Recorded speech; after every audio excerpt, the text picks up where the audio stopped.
अलग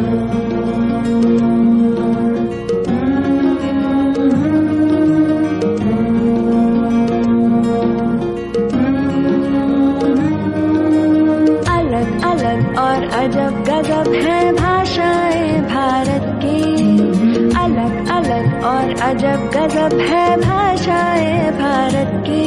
जो कर दे सबको एक, जो कर दे सबको एक, वो भाषा हिंदी है भारत की, हिंदी है भारत की, हिंदी है भारत की, हिंदी है भारत की। जाना है तुमको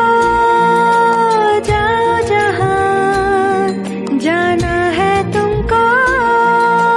जाओ जहां, पर हिंदी को अपनाओ वहां,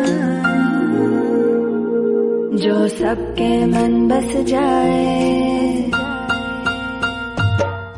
जो सबके मन बस जाए, वो भाषा हिंदी है भारत की,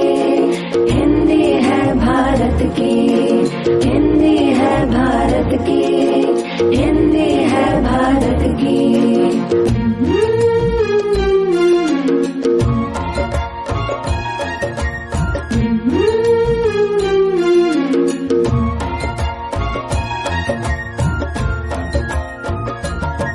जाने अनजाने देखो हिंदी का दामन न छूटे,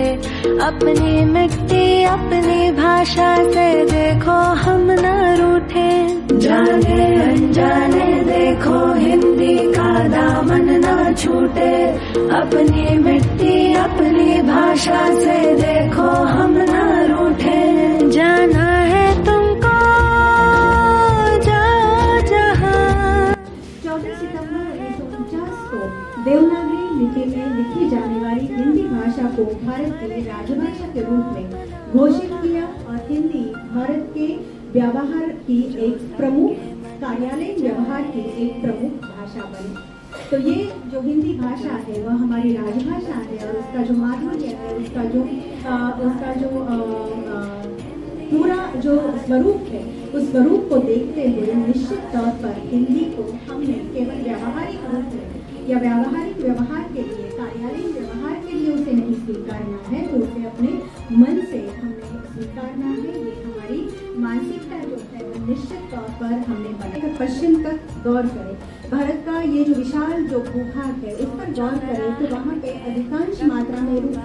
बोली जाने वाली सहज स्वाभाविक रूप में बोली जाने वाली भाषा जो है वह हिंदी भाषा है। इसीलिए इस भाषा का महत्व है। अब हिंदी भाषा का महत्व इस कारण से नहीं है कि वह,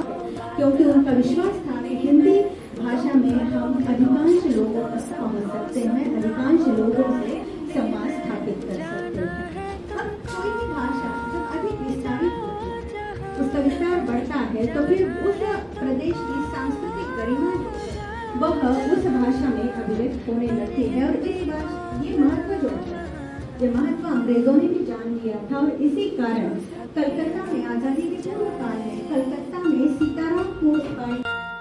जो सबके मन बस जाए, वो भाषा हिंदी है भारत की, हिंदी है भारत की, जो कर दे सबको एक, वो भाषा हिंदी है भारत की, हिंदी है भारत की, हिंदी है भारत की।